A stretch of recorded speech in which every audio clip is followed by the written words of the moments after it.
बघायचा. तर तुम्हाला माहिती आहे काळाचे किती प्रकार पडतात? काळाचे 3 प्रकार पडतात, बरोबर? कोणते कोणते? वर्तमान, भूतकाळ आणि भविष्यकाळ, बरोबर आहे? मग हे काळ ओळखायचे कसे? तर तुम्हाला काही शब्द जे आहेत, कोणते शब्द ज्याच्यावरती क्रिया होते, ज्याच्यावरती क्रिया होते म्हणजे ऍक्शन वर्ड, ज्याच्यावरती क्रिया होते, तो शब्द तुम्हाला ओळखायचा आणि तो शब्द कशा प्रकारे विचारलेला आहे हे तुम्हाला लक्ष देऊन बघायचंय. तर या ठिकाणी वर्तमान काळ काय आहे? ही चालू क्रिया. वर्तमान म्हणजे सध्या तुम्ही आहात. तुम्ही कितवी मध्ये आहात? 3री मध्ये आहात. तुम्ही मागच्या वर्षी कितवी मध्ये होते? 2री मध्ये होते. आता पुढच्या वर्षी तुम्ही कितवी मध्ये जाणार? 4थी मध्ये. म्हणजे तुम्ही अजून 4थी मध्ये गेलात का? म्हणजे ते तुमचं काय आहे? भविष्य. आणि 2री काय आहे? भूतकाळ. ते होऊन गेलं. मग वर्तमान काळामध्ये काय आहे? मी अभ्यास करते. मी अभ्यास करते. भूतकाळामध्ये कसं होईल? मी अभ्यास केला. मी अभ्यास केला. आणि भविष्य काळामध्ये मी अभ्यास करेन. मी अभ्यास करेन. मग यावर आधारित तुम्हाला कशा प्रकारे प्रश्न विचारले जातात बघा बरं.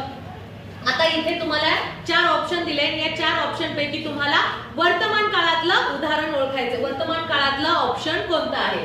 मी घरी गेले. भूतकाळ. शाबास. मी घरी जाते. मी घरी जाते. बघा. मी घरी जाईन. भविष्यकाळ. मी घरी जाईन. मी घरी जाऊन आले. मग सांगा बरं कोणचं आहे? घरी जाते. मग वर्तमान काळातलं ऑप्शन कोणचं आहे?